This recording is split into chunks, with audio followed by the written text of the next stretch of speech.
Welcome to our channel. Today we how to install Alamofire for iOS REST networking, beginner guide step by step clearly. To install Alamofire for your iOS project, start by opening your Xcode application. Next, create a new project or open an existing project you want to add Alamofire to. Once your project is open, close Xcode temporarily for a moment. Now, you need to use CocoaPods to install Alamofire. If you haven't installed CocoaPods yet, open your terminal. In the terminal, enter the command sudo gem install CocoaPods and press enter. Wait for CocoaPods to install, then navigate to your project directory in the terminal. You can do this by typing cd path _to _your project and replacing path _to your project with the actual path. Once you're in your project directory, create a pod file by typing pod in it and pressing enter. Now, open the pod file by typing open a Xcode pod file.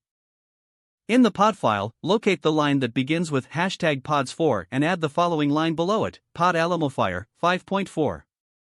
Save the changes to the pod file and close Xcode. Back in the terminal, run the command pod install. This command will download Alamofire and set up your project to use it. Once the installation is complete, you will see a message in the terminal confirming that Alamofire has been added. Now, you need to open the newly created .squarkspace file instead of the .codeproj file. To do this, type open your project name .squarkspace in the terminal, replacing your project name with your actual project name. After opening the workspace, you can start using Alamofire in your code.